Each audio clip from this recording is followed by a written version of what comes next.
glad I haven't seen it in a while, so it was good to revisit. See what happens next but now on I TikTok. understand Download that now. what we just saw was one version of the ending, and there is an alternate version. Explain this all to me. Well, actually, this is the alternate version. This is the version that John Ford had intended to have them shake hands. And in the ending that was released after audiences did not like the handshake. A handshake was not enough for American audiences. Yeah, they wanted more romance. And so Xanax stepped in and they had to shoot on the backlot a version of them kissing. So you can watch that version and compare. I think this one has a much more elegant ending. Yes, that's so interesting to me because that's such a cliche, the Hollywood ending where they have to have the kiss. And I just think it, as you say, it's so much more elegant and poignant that it's just the handshake that ends it. But it's not the only thing that is different about this. This story does play kind of fast and loose with the historical facts of what happened at the OK Corral and all of that. Do you know about any of the things that are massively different? Well, first, there's no one named Chihuahua at the OK Corral, or Clementine, or Miss Milkface, as I like to call her. I think that there's just a mythology around Wyatt Earp, and the book that started it really was more of a mythology with his partner, Josephine. He passed away, of course, and she stepped in and really wanted his story and her story, Wyatt Earp's story, to be very sanitized and legendary. Right. And so this film picks that up and, really shows how much Wyatt was very different from the original. Well, he's not a cowboy. I mean, he was not herding cows or anything. And Doc Holliday was not a surgeon. He was a dentist. Very different story if you were to try to use dentistry on Chihuahua. So I think that, it's not about the original story at this point, right? It's really about these characters, which I love because it's not a shootout film.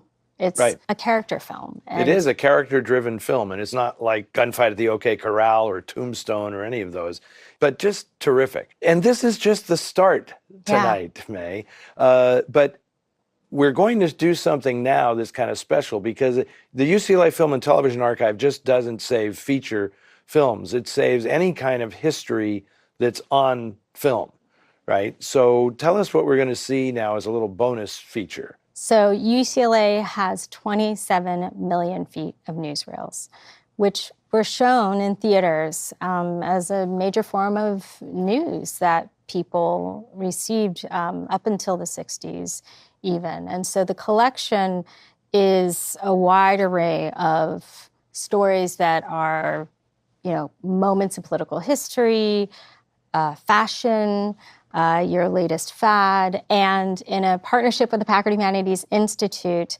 that started in 2014, we've been scanning and making accessible these newsreels. And I'm delighted to share that the website, newsreels.net, is available. You could watch up to 20,000 news stories there, featuring everything from a moment in history to a cat video that we snuck in for you. Oh, very good. And also a little bit of Elizabeth Taylor and the 60th anniversary of the building of the Statue of Liberty, which we thought we'd line up with our birthday today. So check that out. It's really exciting. Thank you for bringing these. These are a special treat. And after the newsreels, May and I will be back because we are just beginning our 24-hour tribute to the UCLA Film and Television Archive. Stick around. 60 years young, Miss Liberty on her pedestal in New York Harbor holds high the torch of freedom.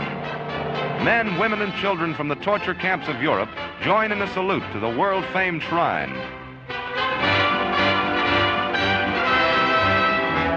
Inspiration for all mankind, symbol of hope in a troubled world.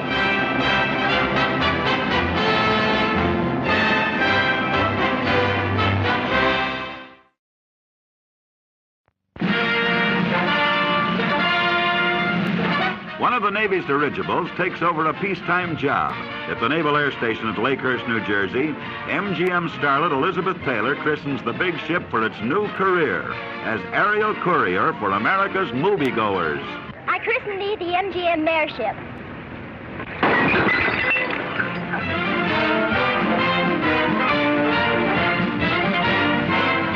Over the lights of Manhattan, the Metro-Goldwyn-Mayer ship blazes a new trail, a flying beacon visible for 5 miles in every direction, bringing movie news to 22 million people in the metropolitan area.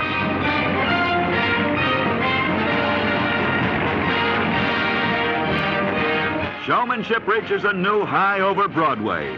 The largest signboard in the world soars over the crossroads of the world.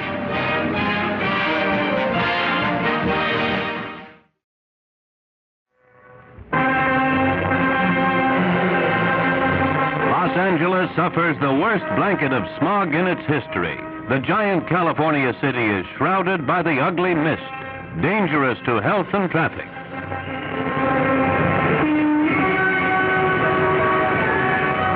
Motorcycle messengers fight it their own way, putting on masks before driving about. Chemists report that the air pollution is caused by unburned hydrocarbon particles, an increasingly serious problem to U.S. communities everywhere. Meanwhile, city officials watch the smog charts carefully. So acute is the situation that just a tiny rise in the ozone density could spell disastrous trouble.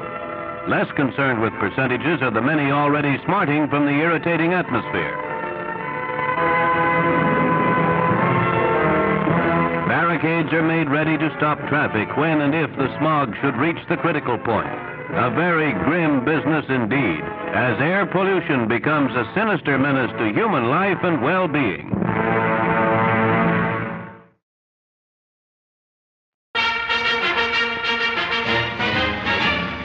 Sailing on the Queen Elizabeth's first peacetime eastward trip. Stars from Hollywood, including Joan Bennett, Ray Milland, Reginald Gardner, and Pat O'Brien, depart for a command performance before Britain's royal family. Also sailing is Eric Johnston, president of the Motion Picture Association of America, who will confer with Europe's leaders on problems of the day. Many changes have taken place in Europe since I was there 2 years ago. New political, social, and economic theories have developed. I want to see for myself what has occurred and how this will affect you. Despite the chaos that has been caused by war, we find that trade is gradually being revived, that commerce is expanding, and that the shattered standard of living of a people is being gradually improved. Naturally, I'm going to talk about the American motion picture and expanding markets abroad, just as other countries want to sell more of their pictures in America. For the motion picture, along with the radio and the press, must be free and accessible to all. The big meow in Europe is Yogi, the $1 million cat. Convoyed by its trainer, Yogi arrives in Milan on a personal appearance tour. There never was a cat with a more winning personality than Yogi. Suave, urbane, he's the most continental cat on the continent. Except for one thing, people bore him.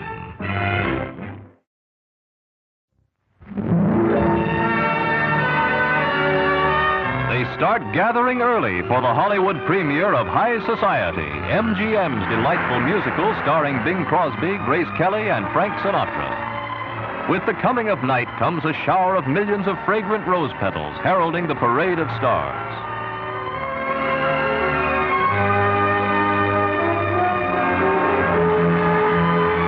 An excited crowd sees the arrival of Cole Porter, the great songwriter who outdid himself with his magnificent score for High Society.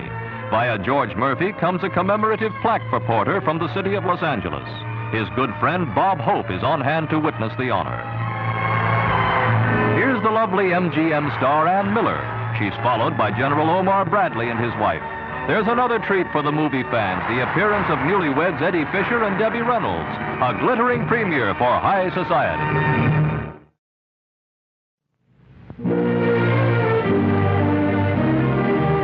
A goodwill tour reaches the West Coast, which means a stopover at Movieland. King Baudouin of the Belgians is hosted by MGM studio executives Saul C. Siegel and Benjamin Thaw. He meets Eva Marie Saint, one of the stars of Alfred Hitchcock's North by Northwest. Other films in production catch the eye of the 28-year-old monarch. Frogmen Charlton Heston and Gary Cooper find Baudouin eager to know how they impart such realism to their roles in The Wreck of the Mary Dear. Next, to stage 26 to chat with Eleanor Parker and Bob Mitchum, pausing between takes on Home from the Hill. Camera, action! For this meeting with Gina Lollobrigida and Frank Sinatra, who are filming Never So Few.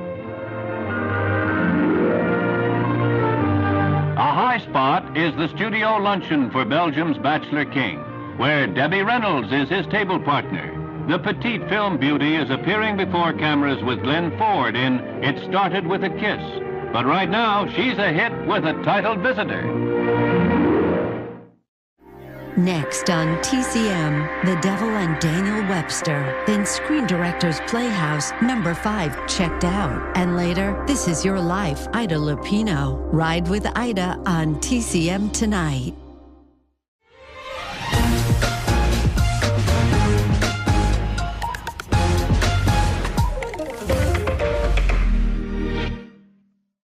May, welcome back to TCM.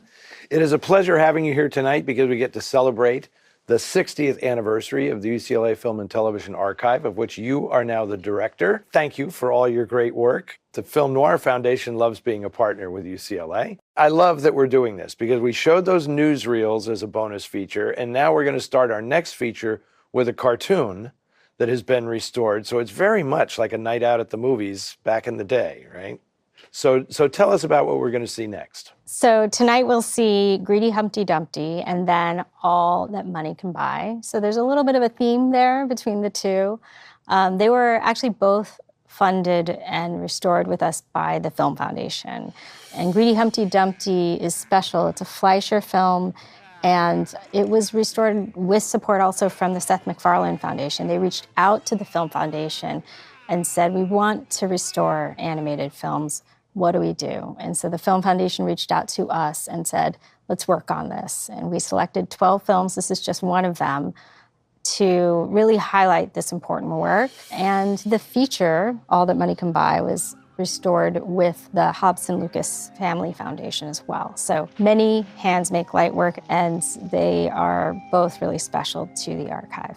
Tell us about All That Money Can Buy, because it's also known under another title, The Devil and Daniel Webster, and it has a very interesting history, right? So, and another great example of how UCLA is able to not just preserve, but work with these things so you see the film as it was originally supposed to be seen. Absolutely. The Devil and Daniel Webster was the intended title, and they changed it to All That Money Can Buy because it was maybe could be confused with another title at the time, but didn't really get as much kind of publicity or recognition. And then it got cut down, released in different forms. And then about 10 years ago, I think, our head of preservation at the time saw that there were so many different elements of the film, different versions, and we worked with a number of archives that had collections, Library of Congress also, I think MoMA, and what we did was cobble together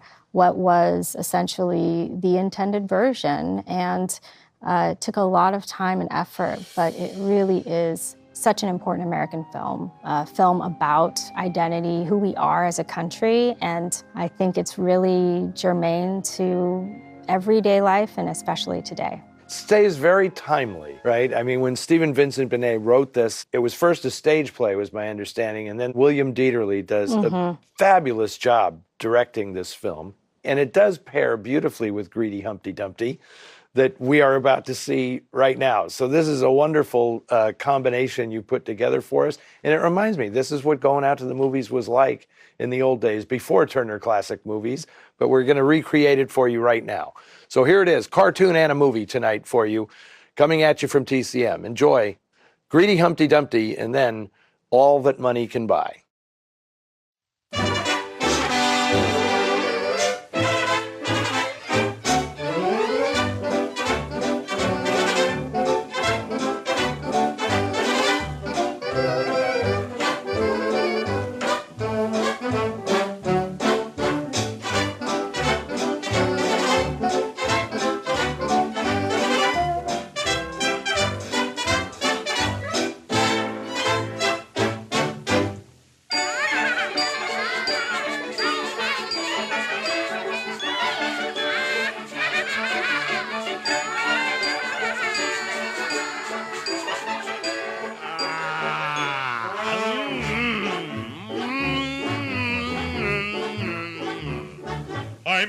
Humpty Dumpty, king of wealth, this wall of gold is my throne.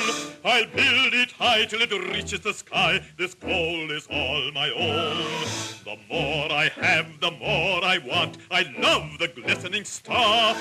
There's power untold in these pieces of gold. I never have enough. Oh, look out, someday you're gonna fall. Look out, you aren't smart at all. Oh me, oh my, you'll go too high. You'll be sorry by and by. Look out, the years have made me wise. I know the end of all you greedy guys. You'd better stop while you're on top. Or you're going to take a flop.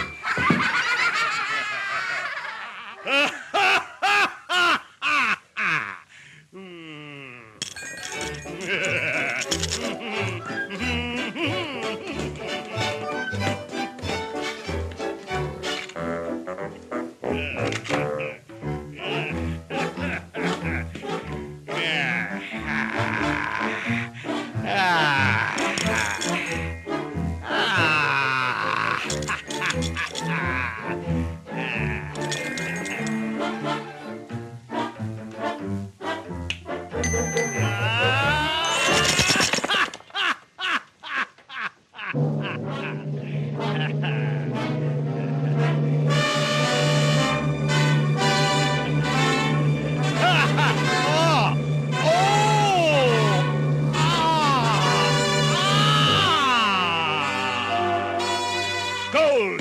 Gold! Gold! Yeah, gold!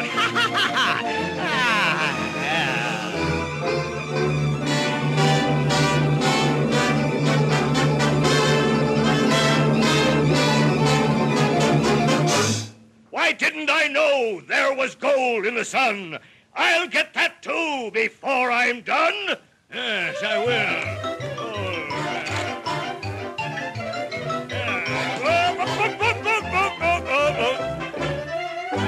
Hear ye, hear ye, hear ye, everyone, everyone, come closer, closer, closer. There's gold in the sun, I saw it there, precious gold that is so rare. So get busy, everyone, build my wall to reach the sun. Don't try too high to build your wall, 'cause the higher you go, the harder you fall. If you value your lives and also your health, do as I bid, for I want more wealth.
I was greedy and I had a great fall.